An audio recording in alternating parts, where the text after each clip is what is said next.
I never imagined that a dare from a millionaire would lead to a life-changing moment for us both. I will never forget the day everything fell apart. The atmosphere buzzed with excitement and possibilities. I felt it in my chest like a heartbeat. My best friend, Lily, knew something was brewing. "Just wait," she whispered, eyes wide, as we watched the gathering crowd. I glanced nervously at my phone. No missed messages. The millionaire, a striking figure known to us for his reckless lifestyle and chilling charm, strolled into the park like a lion surveying his territory. The sun hit his designer suit, making him shine like royalty. I never imagined anyone would dare to rattle his cage, but then there was the dare. Everyone was talking about it, a game that could alter destinies. Are you in? Lily nudged me, her voice laced with both excitement and fear. She was always the adventurous one, pulling me toward the edge. But this time, it felt different. The stakes were higher. It was a game of courage, or maybe foolishness. I should have known better. As the laughter and whispers surrounded me, my heart raced in response to the dare. A challenge that swept through the crowd like wildfire. First person to take on the dare gets $10,000. He announced, his voice dripping with challenge.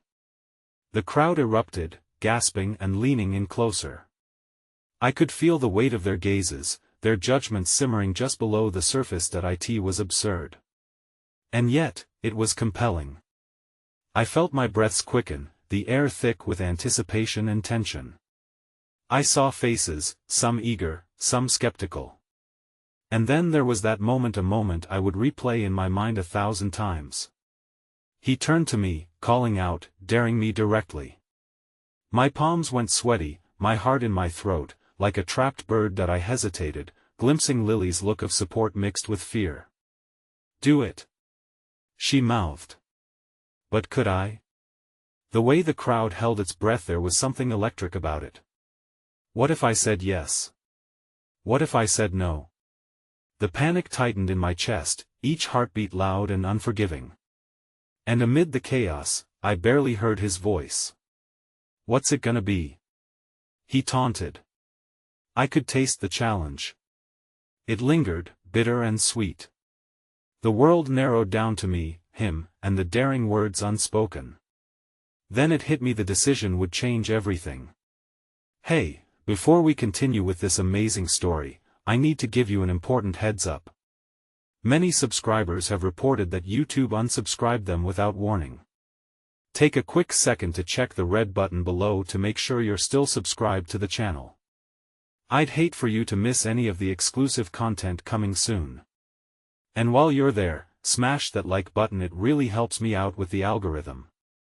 Oh, and tell me in the comments, which city are you watching from? I love getting to know every amazing person who's part of this community. Your participation makes all the difference. Let's connect. The chill of that day lingered in my bones, heavier now than I remembered. I had stepped forward, I had accepted the dare. With a foolhardy grin plastered on my face, adrenaline coursed through my veins. The thrill of bravery collided with the gnawing dread of what lay ahead. As I stood before the crowd, they erupted into cheers and shouts, their excitement drowning out my internal turmoil. "Let's see what you're made of." The millionaire boomed, his smirk infuriating and intoxicating at once. I felt like a marionette in a game, strings pulled taut by the whims of those around me. Each clap echoed a conviction I didn't possess, a nail driven into what felt like the coffin of my old self. The dare was simple: confront my greatest fear. I had always had an aversion to heights. As I scanned the park, my gaze settled on the tall structure looming nearby, the observation tower, standing proud against the skyline. My stomach dropped. "Climb it!" someone shouted from the crowd, prompting a wave of agreement. It was as if they sensed the fear radiating off me. Nervous laughter spilled from my lips, masking the desire to turn away, to escape the attention pressing down on me like a weight. "Don't forget, 10 grand. Lily whispered, her voice trembling with exhilaration and anxiety. I glanced back at her, her excitement a stark contrast to my climbing dread. But she was right, there was life-changing money on the line. Could I muster the courage? Could the possibility of a future free from worry outweigh the immediate terror coursing through me? As I squeezed through the throng, I felt a shift within me. Questions danced in my mind. Would I truly be able to rise above my fear? What if I fell? The faces projected both hope and judgment, strangers whose lives hung on my next move. Each step toward the base of the tower echoed my internal battle. When I reached the foot of the path spiraling up, anger fought with fear, a fickle ally to my courage. I grasped the cold metal railing, my fingers trembling against its unforgiving surface. Closing my eyes, I inhaled deeply the scent of fresh air mixed with the faint odor of popcorn from a food stall nearby. "Do it for yourself," I muttered under my breath, a quiet plea for self-acceptance. I had always let my fears dictate my actions. Did I truly want to continue my life that way? With a stealing resolve, I began to climb, each step a mini-victory. A chorus of cheers below bolstered my confidence, even as my mind echoed doubts. I would not allow them to drown me. Each rung felt like a personal challenge conquered, and with every elevation, the world below shrank away into insignificance. Halfway up, I paused, my heart pounding like a tribal drum. Below, familiar faces morphed into a blur. I knew they were there to support me, but a wave of panic surged. It was just me now, facing the abyss of possibility and peril. Suddenly, I felt a gust of wind tugging at my body, a reminder of just how high I was. The moment grew heavy, the exhilaration mingling with unease. What if I fall? That thought morphed into a reality so vivid it nearly unseated me. I pictured my dreams crumbling like dry leaves scattered by the wind. Just as I felt my breath quicken, a small voice barely above a whisper but strikingly clear pushed through the fog of my anxiety. "You're stronger than you think." I turned at the sound, momentarily losing my grip. Then I spotted him, a stranger, probably a college student, looking up at me with a soft, genuine expression. His kindness came unexpected but comforting, igniting a flicker of hope. "You've got this," he encouraged, his eyes radiating warmth and conviction. With a nod, I resumed my ascent, propelled not just by the dare but by the kindness of a stranger who saw me. I reached the top and hoisted myself over the edge, the world sprawling beneath me. A sea of jubilant faces greeted me, their cheers crashing against my newfound determination like waves against a shore. But as I looked out, reveling in the moment, a piercing shriek cut through the celebration. My heart dropped when I turned. A child had stumbled in the crowd, an unnoticed incident spiraling into chaos.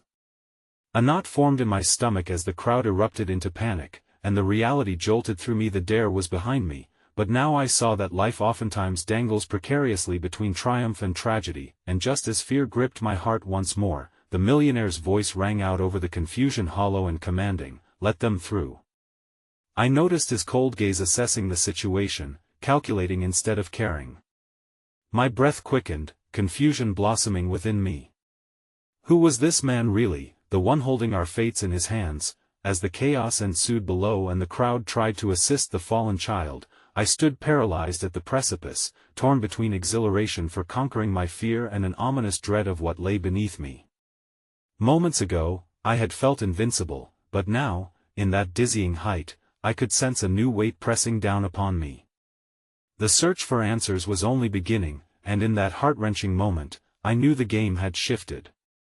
The path ahead was no longer just about the dare, it was a labyrinth of truths waiting for me to uncover, with stakes far more significant than $10,000. Uncertainty danced around me as the cliffhanger of my unfolding destiny loomed large. As I hovered at the edge of that towering observation point, my mind swirled with the sudden, chaotic energy of the crowd below. The shouted concerns and frantic movements of the audience came into sharp focus against the overwhelming expanse of the city sprawling beneath me. I had faced my fear of heights, but now I was faced with something even more profound, the fragility of life, shimmering like a mirage beneath the weight of my triumph. The child's sobs rang clear, slicing through the bewildering chaos. A woman had scooped up the small figure, cradling their head in her arms, panic etched deep on her face. The millionaire stood resolute, his calculated demeanor radiating indifference, as if this unfolding scene was merely an inconvenience to him, an inanimate part of his grand performance. "Help! Someone help!" came a voice from the gathered crowd, tense with desperation. I felt the pull to leap into action, to descend and join the frantic effort, but I was frozen, consumed by the gravity of the moment. Panic gnawed at the edges of my hard-earned courage, trying to tether me back to the fears I had just conquered. That I took a deep breath, searching for clarity, when out of the corner of my eye, I caught sight of Lily. She was standing at the periphery of the crowd, fear flashing in her eyes, but something else flickered behind it: determination. Her presence ignited a spark of hope within me. I wasn't alone in this, she was with me.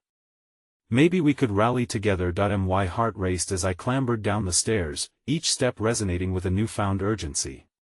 The cheers that had once buoyed me were replaced by shouts of panic, casting a loathsome shadow over my previous triumph. I reached the base, golden rays of sunlight glinting in the afternoon haze, and made my way toward Lily. "Stay calm, they'll call an ambulance," she shouted, pulling out her phone, her small hands trembling slightly. I could see her fighting past her fear, and as she looked at me, those wide eyes spoke 1,000 words of empathy. "We need to get the crowd organized." In that moment, I felt an electric connection pulse between us. Together, we moved into the fray, rallying those closest to help. I locked eyes with the woman still kneeling over the child, and we rushed to offer support. "Can you please clear some space?" I pleaded, my voice strained but steady. The crowd hesitated, glancing from the child to the chaos before reluctantly following my lead. I knelt down next to the woman, who looked up at me with gratitude bleeding into her panic. "He just fell, he's scared," she said, cradling the child, his face scrunched up in pain. A little boy, no more than 5, his innocence stark against the darkening fears that flooded the atmosphere. Lily and I worked together in broad strokes, coordinating with whoever we could to create a safe space. The world faded around us, all that existed was the pulse of humanity surging together toward the child. Time unraveled into a frayed tapestry woven with threads of hope, despair, and tenacity. Despite being engulfed by uncertainty, I could feel the warm embers of kindness ignite among the crowd as they began to pitch in, passing water bottles, comforting each other, and creating a ring of solidarity around this vulnerable family. The sirens became audible, a haunting siren song that both promised and threatened chaos. I felt my heart race again, excitement and fear morphing into one potent force. With every second that ticked by, the child's whimpers grew softer, eclipsed by the rising concern of gathering helpers. I was no longer just a pawn in the Millionaire's game, I was a part of something bigger, a community, a network of souls tethered by empathy. And then, just as we finally heard the wail of the approaching ambulance, an uneasy silence settled over the crowd. We all turned to the Millionaire, expecting some show of concern, hoping for a gesture of humanity, a sign that he was more than just a puppeteer lurking behind the curtain. Instead, he surveyed the scene with an icy detachment that made my skin crawl, his gaze landing squarely on me. "You really think this changes things?"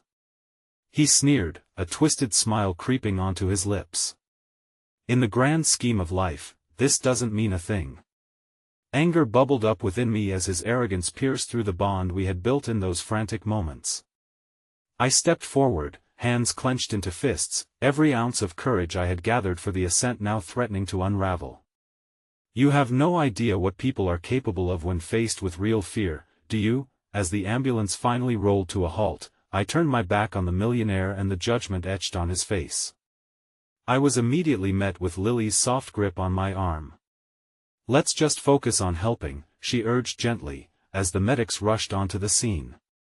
But even as I nodded, a chilling realization washed over me. I had confronted my fear, not just of heights, but of standing alone, of facing the truth of myself in a world where kindness was often overshadowed by callousness. I glanced back for one last look at the Millionaire, whose laughter cut through the air, darkened by the impending storm. As the chaos of the scene faded into distant background noise, a deep-rooted question lingered in my mind. What did this game really mean for us? What role was I meant to play in this unfolding narrative? And just as that thought formed, I caught sight of a flash of familiar blue figure breaking through the crowd. It was my brother, Jason, a face I hadn't expected to see. But what did he know? And why was he here, staring at me as if the weight of 1,000 revelations danced in his eyes? The ground felt unsteady beneath my feet once more, not from the height of my climb, but from the tumult of paths converging at this singular moment. The game had changed yet again, and I realized that truth, much like fear, is a fickle thing, and I was about to embark on a journey I never intended to take. The medics descended upon the scene like angels of mercy, their arrival a glimmer of hope amidst the waves of worry that coiled in the air. I held my breath as they assessed the child whose sobs had quieted, a fragile sound like a distant echo. The woman clung to him, a lifeline tethering them to safety, but I could see the shadows of fear etched on her face, her desperation palpable as she relinquished the boy into the hands of the paramedics. Jason's presence loomed behind me, uninvited yet somehow familiar. The air thickened around us as he pushed through the crowd, his expression a mixture of relief and concern. There was something haunting about the way he looked at me, as if he could see not just the moment but the entire series of choices that had led to it. "Why are you here?" I asked, my voice taut, not wishing to bring distractions into this fragile moment. "Mom called," he said simply, his eyes flickering to the scene unfolding before us. "She heard about the accident. She was worried sick, and when I told her I'd be at the rally, well, you know how she is. She freaked out." That I could feel my heart racing again, this time propelled by a myriad of emotions swirling alongside relief and annoyance. "You shouldn't have come." "Why now?" "You could have stayed out of this," I replied through gritted teeth, trying to suppress the unwanted impulse to shy away from his protective instinct. That he stepped closer, concern replacing the usual teasing banter between us. "You don't understand, do you? I wanted to make sure you were safe. I can't lose you too." The weight of his words hung heavy between us, and I couldn't shake the feeling that they touched on something so deeply buried, remnants of our childhood, the scars of loss threaded through our lives. Just as I turned to respond, a commotion erupted at the edge of our makeshift gathering. The millionaire's smirk had vanished, replaced by an air of calculating interest as he surveyed the scene. A few meters away, some of his entourage were unfolding a series of flashing cameras, drawing the attention of curious onlookers away from the child and enveloping us in a frenzied light. A woman in the crowd shouted, "Who are you to exploit this moment?"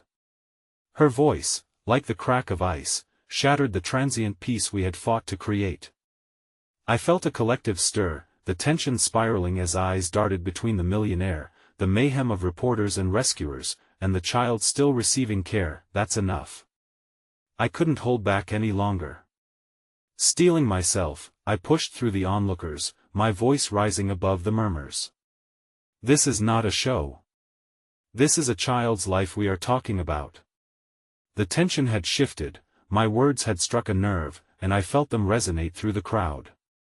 A few began to speak out, echoing my outrage against the spectacle that was forming. "Please, let's focus on what matters," Lily added, stepping up beside me, her hand clasping mine in unity. "We need to take care of each other, not turn this into a media frenzy." But the millionaire, undeterred, stepped forward, his demeanor a cold, calculated facade. "People thrive on stories. Pain draws a crowd, and what better approach to elevate awareness than through spectacle?" His voice dripped with disdain as he jabbed a finger toward me. "You wouldn't understand the weight of your actions. It's all part of the game." "That I might not understand your game, but I know about people," I retorted, my heart pounding. "You think this makes you powerful?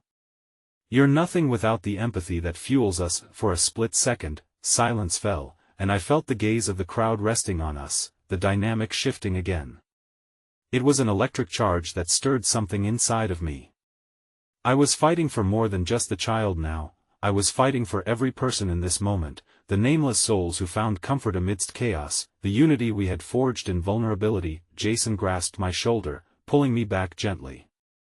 "Let it go, Mia. This isn't a fight worth engaging in," he whispered, his tone urgent, but I shook him off, heart racing from a swell of defiance. With a sharp jab at my resolve, the millionaire took a step back, a flicker of uncertainty passing through his eyes, almost as if he hadn't anticipated that I would respond. But then, something shifted. He smiled, a calculated smile that didn't reach his eyes. "You think you're noble, but this world is built on extremes. Every story needs its hero and its villain. What role do you want to play, darling?" The crowd was caught in a tense silence, and I felt the weight of the moment rushing through my veins. My mind whirled. Was he asserting himself as the looming threat, or was this a mere game to tighten his grip on the control we had just fought for? Then, as if the universe had conspired to shift everything, I was jolted from the heaviness of it all by a sudden cry from the woman tending to the child. "He's awake!" Tears spilled down her cheeks, a tumult of relief washing over her as the paramedics rushed back into the fray, their energy igniting the onlookers into a collective gasp of hope. In that moment of reprieve, I turned to Jason, who stood rigid, his lips pressed into a thin line. The battle had taken a toll on us both, but just as I opened my mouth to say something, a horrifying realization struck me. The show of kindness had drawn the attention of someone I hadn't expected to see among the crowd. Among the murmurs of surprise and joy, my heart sank as a figure slipped through, and my breath caught in my throat. A woman in a tight-fitting blazer strode through the crowd with the precision of a hawk, her eyes scanning the panic like a predatory beast. My stomach twisted. It was part of the Millionaire's team, someone I knew by reputation. And as her eyes locked onto mine, a chill manifested in the depths of her gaze, a warning that sent shivers cascading through me. The game wasn't over. It had only just begun, and with each passing moment, I felt the strings entwining us all drawing tighter. The stakes had shifted, and the price of this high-stakes endeavor was something I hadn't anticipated. The laughter and cheers of relief faded away, eclipsed by the chilling uncertainty that now hung heavy in the air, like a storm brewing on the horizon, waiting to unleash its fury. The tension in the air thickened as the crowd around us began to murmur, their collective anxiety palpable, a simmering pot about to boil over. I could feel Jason's hand gripping my wrist, a silent plea for us to retreat, to find safety in the chaos. But I remained transfixed by the woman moving deliberately through the crowd, her expression calculating and cold. "Who is she?" I whispered, leaning closer to Jason, searching for answers. "A PR agent. Part of the Millionaire's team," he replied, his voice low but laden with concern. This could complicate things, complicated. It felt like an understatement. My heart raced, caught between the fragile hope that had sparked moments ago and the resurgence of fear that pooled in my stomach. The woman's presence felt like a winter chill, moving through everything that had just begun to feel slightly warmer, and with her drawing closer, I knew I had to confront whatever she represented. "Enough of this charade," she called out, her voice cutting through the murmurs.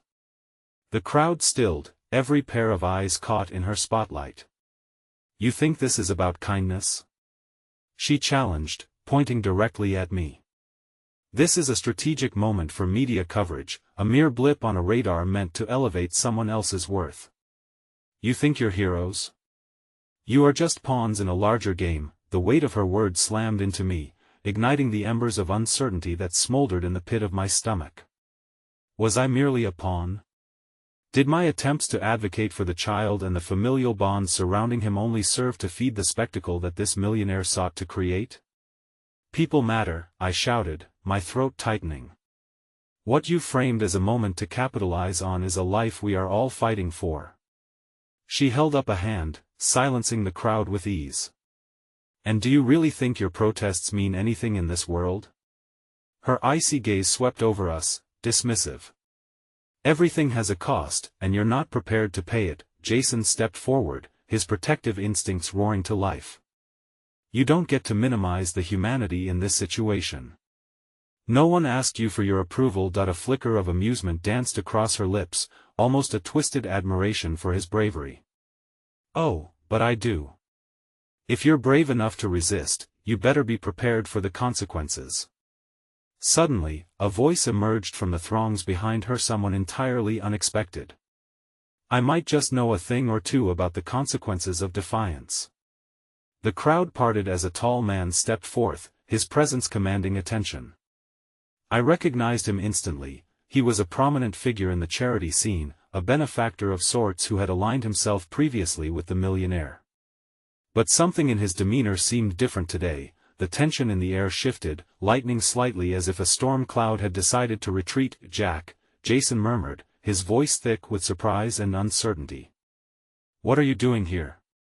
Jack's eyes scanned the crowd, then landed on me. "I'm only here because I heard a rallying cry for humanity." His tone shifted, earnest. "We cannot allow someone to dictate the worth of tragedy. I'm here to help." Hope sparked unexpectedly in my chest. This was the moment for real Changetto unify those of us who cared, galvanizing against the cold villainy propagated by the Millionaire's games. But before I could respond, the woman turned her piercing gaze toward Jack, an unreadable expression crossing her face. "You're willing to enter this battle? You think you're prepared for the fallout?" "Fallout is the cost we've accepted," Jack replied firmly, his grip on the narrative steady. "It's time to reclaim the story." And just like that, the atmosphere transformed again, a coalition of hope sprouting between the cracks of despair.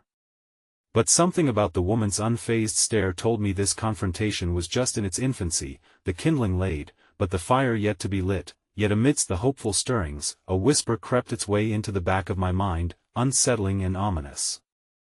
Had we underestimated the forces arrayed against us?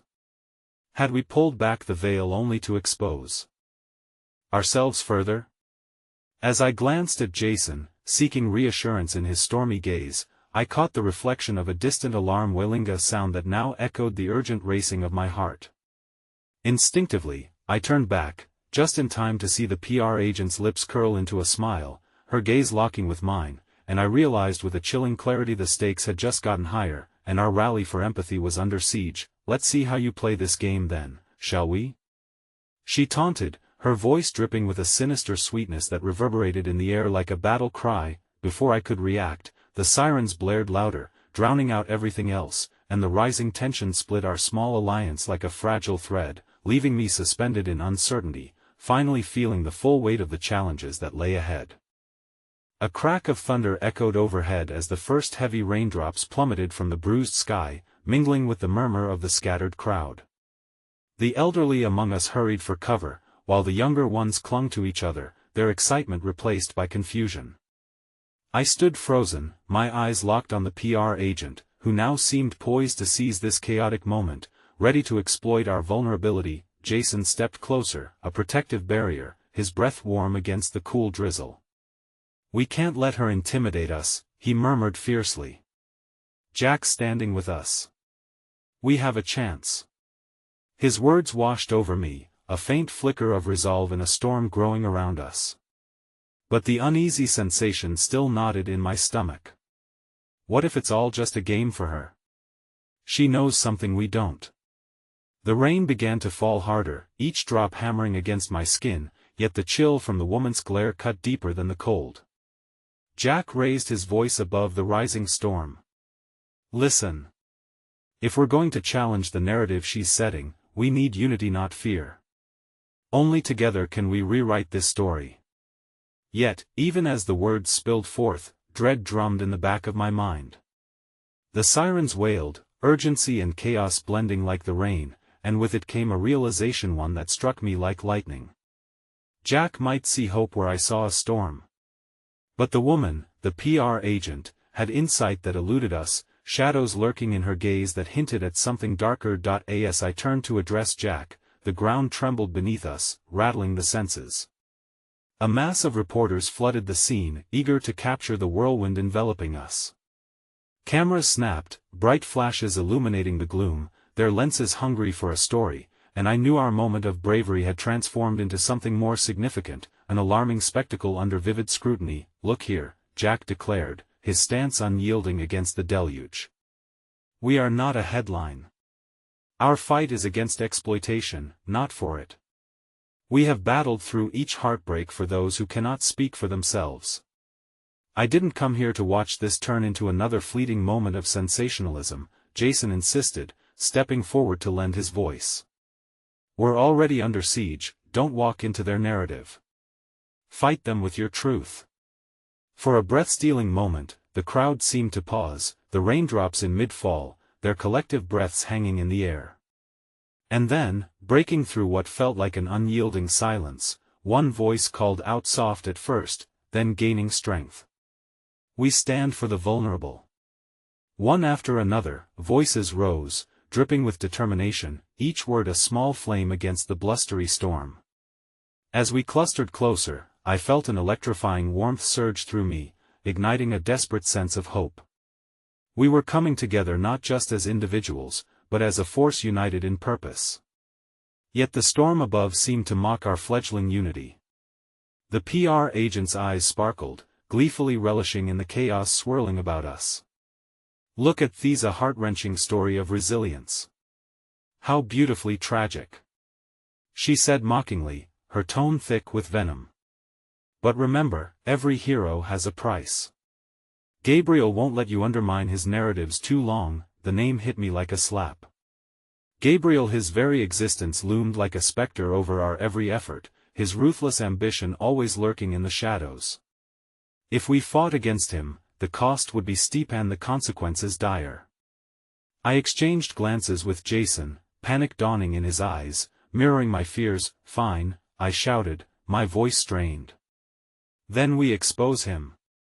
Well, show the world that what he's doing is wrong." I realized in that moment that my heart screamed louder than my own doubts, resonating with everyone around me. Jack nodded, his expression steady. "Fight resides in truth. Let's bring the hidden stories into the light. They will hear us." But before the words settled into something actionable, the air shifted. I felt Ida crackling in my gut, suddenly aware of the dark possibilities that awaited us, the sacrifices that lay in our path.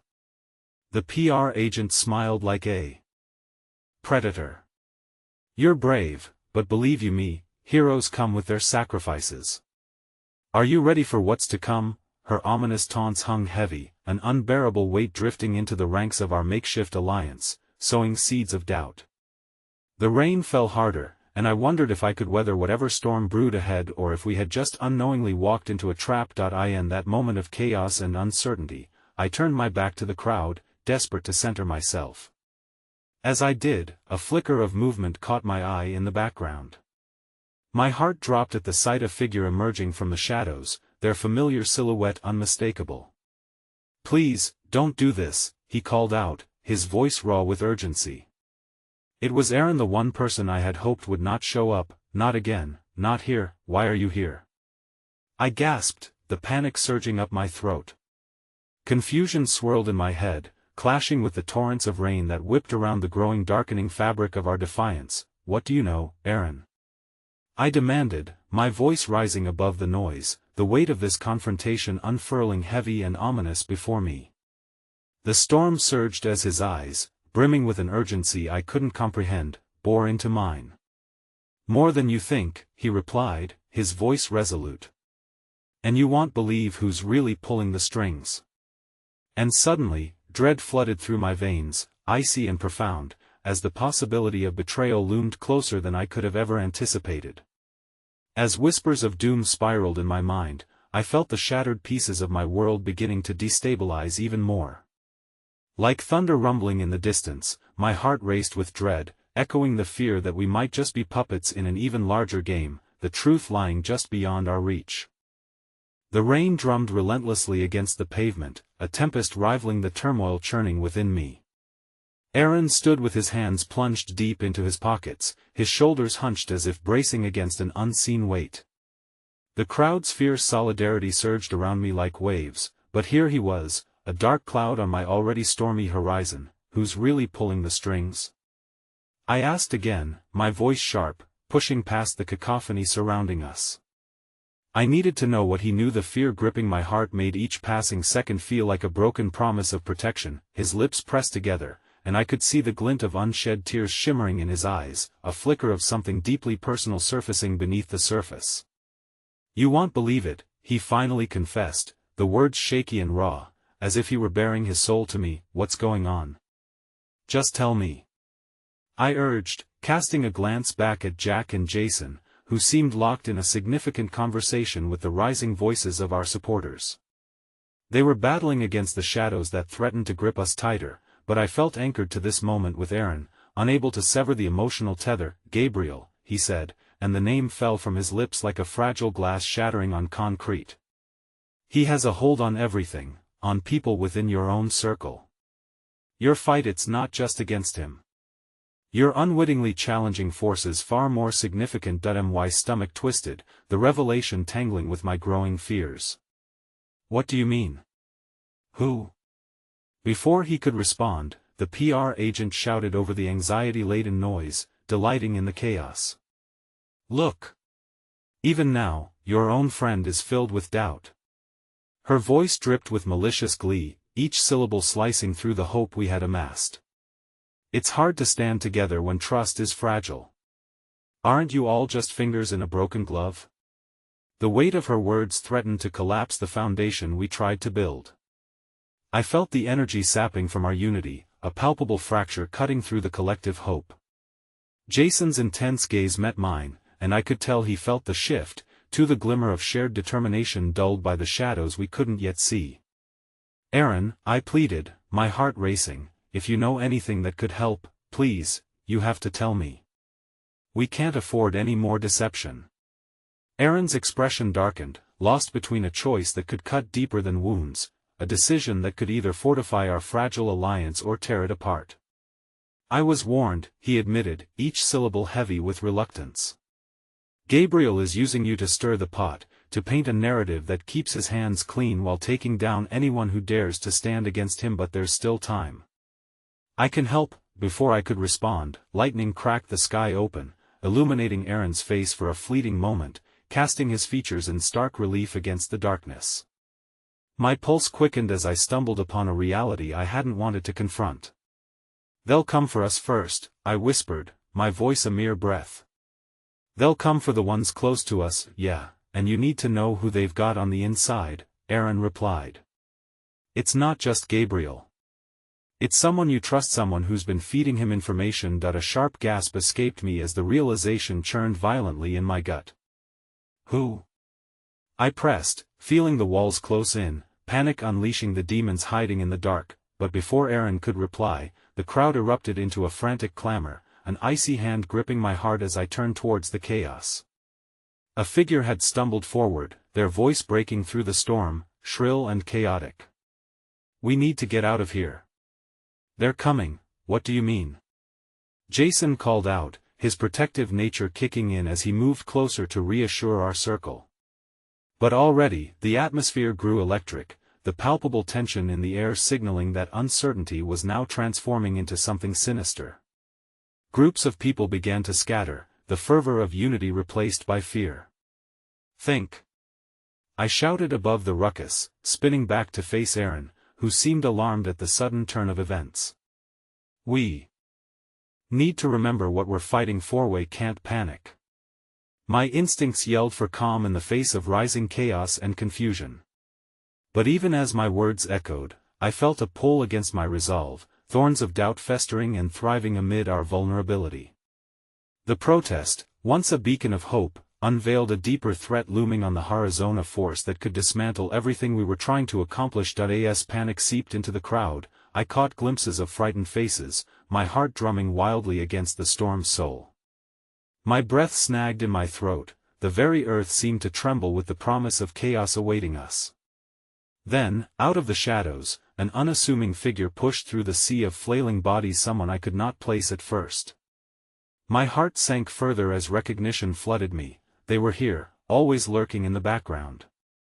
"You're too late," the stranger shouted, her voice cutting deep. "Gabriel says it's over." In that instant, amidst the chaos, I felt a canyon open up within me, a profound sense of betrayal mingling with bone-deep fear for what lay ahead.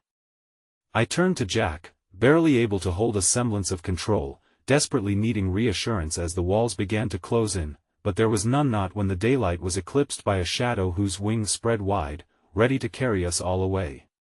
All I could think was how laughter had died that day, replaced by an intricate design of strings, tugging tighter around our futures. The fight was just beginning, and little did we know, our unity would be tested in ways none of us could have foreseen, and then, I felt a cold gust pass behind me, a whisper so chilling that it almost silenced the storm, leaving an echo of dread rippling through the air. The truth lurked close, veiling itself within betrayal, just waiting for the moment when it would untangle the delicate web we had struggled so hard to weave. The thunder rumbled ominously overhead as the crowd's volatility surged like a relentless tide. I stood at the eye of the storm, my pulse thrumming loudly in my ears, the reality of betrayal twisting sharply in my gut. The stranger's words hung heavy in the air, and an instinctual dread crept in, tangling with the remnants of trust one had salvaged from our fractured circle. With each passing moment, everything felt as if it were coming undone. Jack's brow furrowed with defiance as he turned to face the source of the chaos, his usual calm now clouded with impending dread. "What do you mean, it's over?" he pressed, voice thick with disbelief. "They have numbers," the stranger spat, her eyes wild like flickering flames. "Gabriel's been waiting for you to expose yourselves, to stand in the spotlight so he could crush you. You think this was just a protest? No. It's a trap." With fragments of Aaron's warning echoing in my mind, an aching chasm of uncertainty widened. If our enemies were indeed among us, who could we trust? I clutched my stomach as colors blurred at the edges of my vision, the realization scraping away the hope I fought so hard to keep alive. "We need to get out of here," Jason shouted, and I could see agitation rippling through him, how he physically recoiled from the stranger's words. "We can't just," Jason, I interrupted, panic lacing my voice. "What if she's right? What if we're walking straight into a trap?" "I know," Aaron cut in, his features suffocated by concern and fear. "But if we stick together, we have a fighting chance. We can't abandon what we've built." But across the chaos, the shadows loomed larger, shifting like phantoms toward us. I felt the urgency wind tighter around us like a vice, wrapping itself around Jack's and Jason's shoulders. Around my own. My body teetered on the edge of indecision, and I fought against the suffocating grip of fear that held me hostage. Suddenly, a piercing scream sliced through the confusion, a sound that punctuated the tumultuous air, sending shivers racing up my spine. The crowd shrank back, panic igniting into a frenzy as chaos erupted. The weight of indecision dissolved momentarily as we all reacted, fear in the face of an unseen predator. "Run!" someone yelled, and the wave of bodies surged forward, a desperate escape from an unseen terror escalating behind us. As we pushed through the mass, I felt a familiar hand grasp mine, squeezing hard enough to ground me in that moment. A glimmer amidst the shadows. I turned to see Jason, eyes ablaze with a mixture of fear and fierce determination. "We're not losing anyone else today," he insisted, pulling me forward, the tether of his strength anchoring me against the onslaught. But as we fled, every heartbeat echoed with the weight of uncounted losses, loss of trust, loss of safety. A flashing idea struck that gnawed at the back of my mind as I glimpsed over the crowd. The heavier silence of uncertainty wrapped around those closest to us, leaving trails of grief yet to surface. Then I saw him. The figure whose existence I had overlooked in the haze of chaos, a familiar face seemingly plunging through the chaos, approaching with a mix of purpose and fear. Through the tangle of bodies, I recognized Aaron, his eyes darting like a moth caught in a storm, flickering between us and the retreating crowd. Where are you going?" he called out, chasing after us, desperation weaving into his words. That I halted instinctively, my heart stumbling to make sense of what this meant. Was it fear that chased him, or the sheer weight of realizations bearing down? "Aaron. We can't just. You need to listen to me," he said breathlessly, catching up. "There's something I can do, something that can help us find the traitor. But we have to split up. I can distract them." The force of his words sent a rush of adrenaline through me, yet clarity fell away like leaves in autumn, leaving only dread in their wake. "No, absolutely not. You can't. We have to stick together, Aaron." But he locked eyes with me, a vulnerability so rich in his gaze that I could almost touch it. "Trust me." The words fell from his lips like a fragile plea, a tether to a past where our hopes felt possible. "You guys have a better chance if I draw them away." As panic rooted deeper within me, it felt like the world around us warped and twisted, and for a fleeting second, I considered the severity of his offer. Could we afford to let one go, a chance to save many? But so much doubt tangled with my yearning for connection, tinging his words with an edge of fragility, and it was then that I saw a flicker of movement at the periphery. Another shape breaking through the clamor, flanked by darkened silhouettes. Yes, they were coming. They hadn't just planned for us to protest, they had prepared for a reckoning. Aaron, please. My voice cracked with unspent emotion. I can't lose you too. Not like this. The shadows drew closer as he held my gaze, commitment glistening in his eyes like shards of glass. You won't lose me. I promise, he said fiercely. I just need you to believe. And just like that, he turned to face the incoming storm, a brave figure standing at the threshold of bravery and despair. I could feel my heart thundering in my chest, each beat a reminder of my own fears. But in a moment tinged with both hope and heartbreak, I stepped forward, ready to fight for the very essence of what we had built on the shifting sands of trust and fear. But as I reached out for him, pulling against the tide of chaos to keep him anchored to me, everything shattered with a piercing blow of reality when an unfamiliar figure stepped from the shadows, a person I never expected to see. Did you really think it would be that easy? The figure smirked, voice dripping with malice. I'm not here for a fight. I'm here to finish what Gabriel started. And just like that, the undeniable truth unfolded before us, plunging me deeper into the abyss. Trust wasn't merely fragile, it was a weapon twisted and wielded against us all. I froze, breath catching as the truth seized me, a betrayal that would echo long after our final stand. Without another moment to spare, my heart sank, knowing that what lay ahead would lead to a fracture that would rip us apart before we could ever hope to mend it.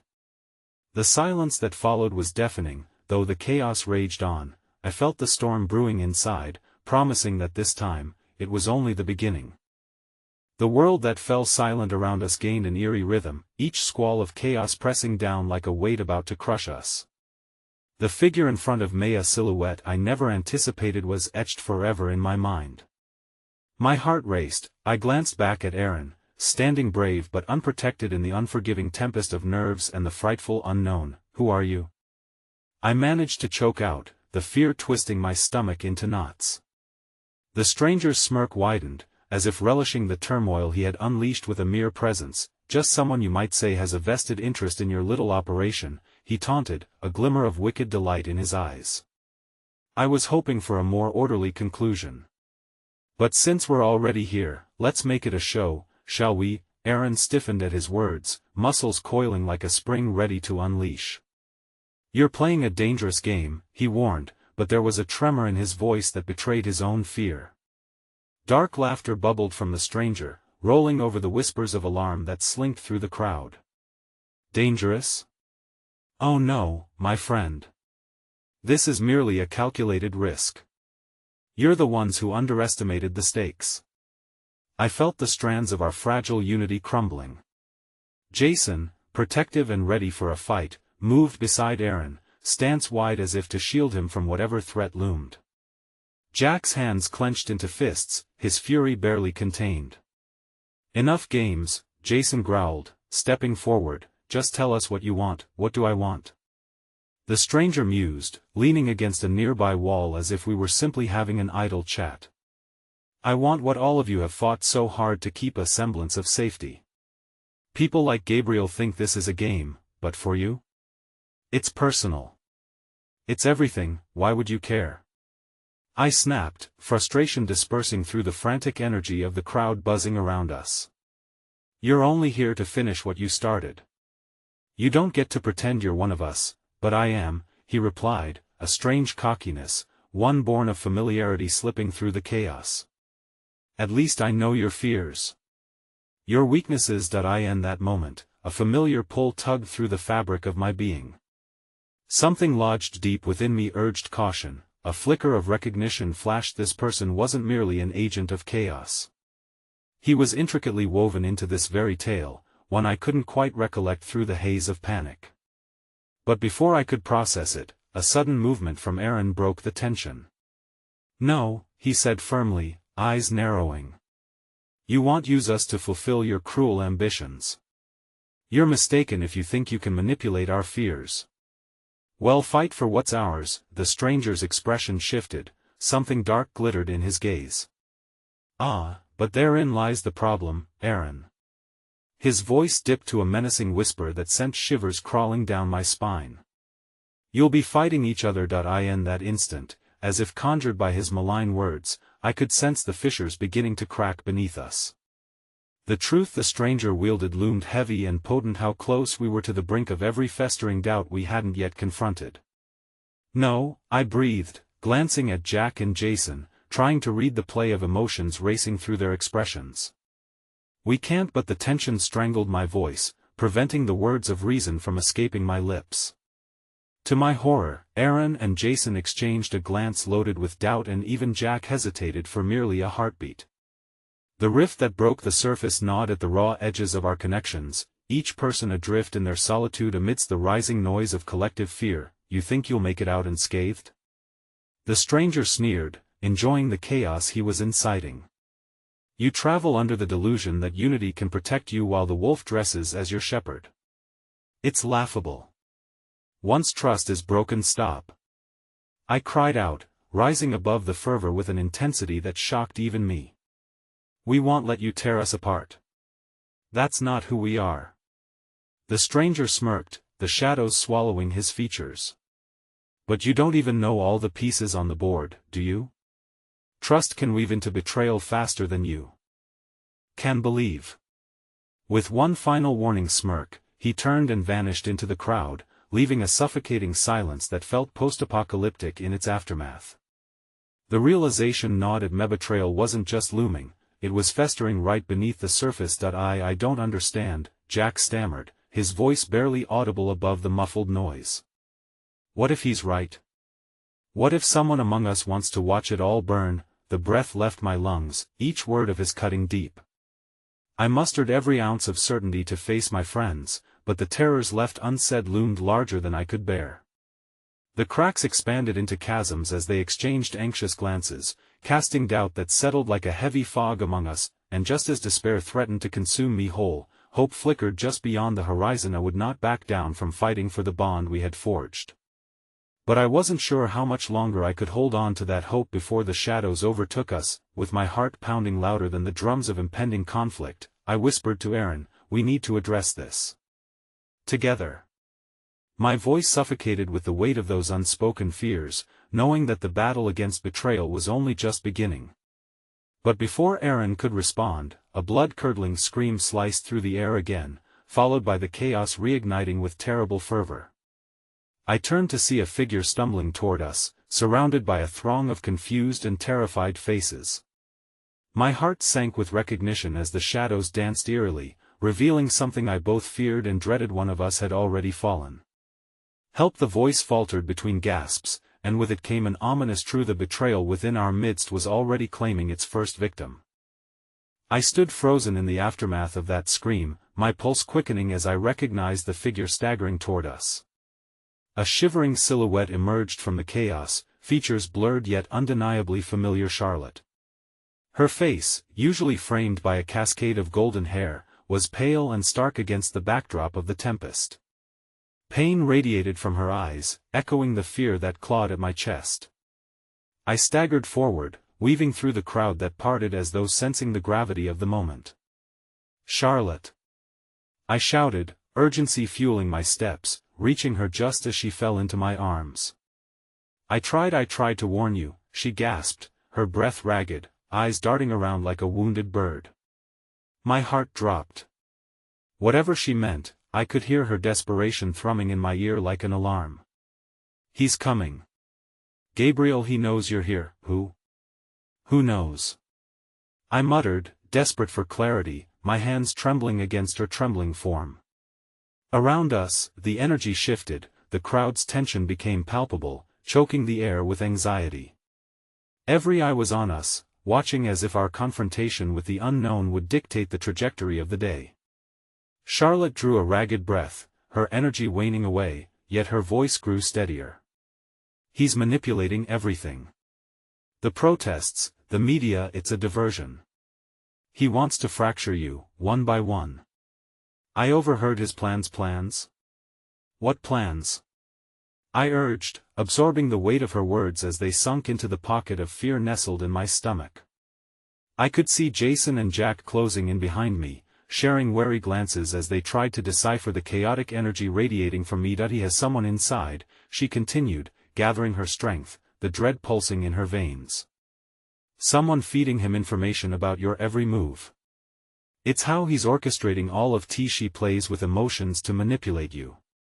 That's why I came. I thought her voice faltered, guilt clouding her features. I thought I could warn you before it was too late. A suffocating silence enveloped us, the weight of suspicion settling in the air. My gaze darted around. Was there truly a traitor among us? The very notion sent shivers crawling down my spine, twisting my stomach into knots.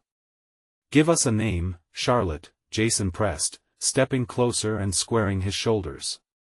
Please, we need to know. But before she could respond, the stranger resurfaced, breaking through the crowd as if summoned by her admission. His eyes glimmered with a cruel understanding of the fractures he had forced us to confront. You really are making this too easy. Trust? Doubt? They cut deeper than blades, don't they? Enough games. Aaron shouted, grounding himself protectively between us and the stranger, a barrier of steel in a storm of uncertainty. You're not welcome here, welcome? Oh, how sweet, the stranger replied, mockingly. But you won't ever be rid of me. There's no escape for you now. My heart raced against the onset of dread. Perhaps he was right, perhaps they had already infiltrated the very fabric of our group, feeding on the trust one thought we had cemented through our struggles together. Charlotte, I said, pulling away so she could see my resolve, we need to find out who's in league with Gabriel. The only way this ends is if we confront him. I won't let anyone tear us apart no matter how hard they try, but she wouldn't meet my gaze. I could see her contemplating in the chaos of her emotions, a tempest reflecting all that had transpired. I'm scared, Mia, Charlotte whispered, revealing the vulnerability buried beneath the bravado. If we are wrong, if I'm wrong, what will we lose? A fleeting silence fell, heavy with the import of her question. I felt the tremor of that uncertainty ripple through my anxious body, but there was a steely determination that surged through me, a belief that we weren't just fighting for ourselves anymore, we were fighting for something larger. And as I looked into her eyes, I saw a flicker of strength reignite. We'll fight for each other. We always have, I affirmed, my voice unwavering, echoing the resolve in my heart. United, we stand stronger than his shadows. The stranger stepped back, intrigued by my words, an unsettling smirk creeping onto his face like a ghost. This is going to be glorious. Let's see who stands when the stakes are at their highest. As he melted into the crowd yet again, dread coiled tight within me, and I felt the calm before an approaching storm settle over our group. But the tension that vibrated among us was different now, it brimmed with a renewed determination, yet tangled with uncertainty that clung like fog. Let's take control back of this narrative, I proclaimed, facing the faces that had become even more dear to me in this turbulent sea of emotional upheaval. We won't give up on each other. Well, confront Gabriel, well, expose him, and well, protect what we've built together. Time seemed to creak past us, stretched thinly under the weight of unasked questions clamoring to lift, a new fire glinting in each of our eyes. With a unified nod, I felt us channeling our energy from desperation to action. We pulled together, weaving threads of courage and resilience against the shadows that loomed on our horizon. It was more than just friendship that drove us forward, it was the haunting specter of betrayal, the knowledge that if we didn't confront the truth head-on, Gabriel would claim everything we held dear, snaring us into the very web of deceit he had spun. As we moved outward into the crowd, determination igniting a flame within our hearts, I suddenly caught sight of the PR agent, standing at the fringes with an observant gaze, already calculating her next move against us.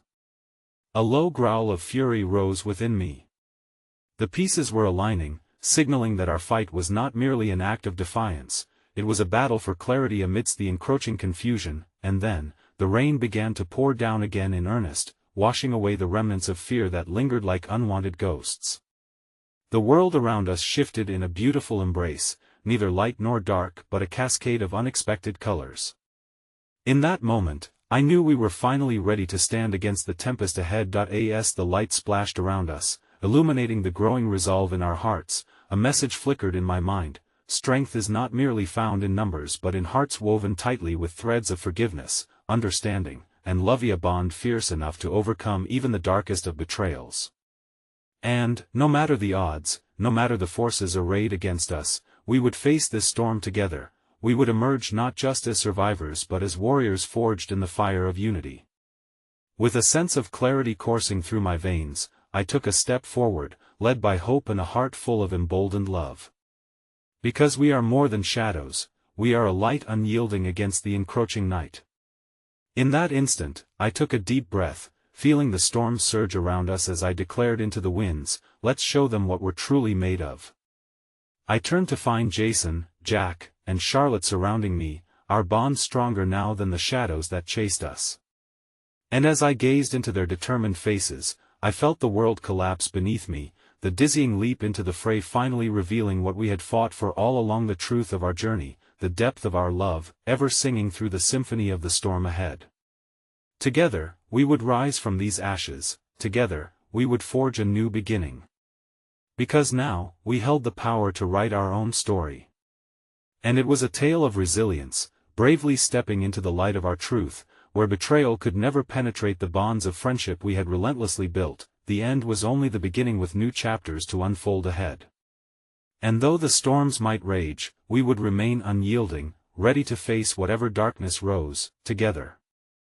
In the silence that followed our united front, I believed that even if the game twisted and turned around us, we would always reclaim our narrative. Because we were not just participants in a game, we were the authors of our destiny. And that, in the end, made all the difference.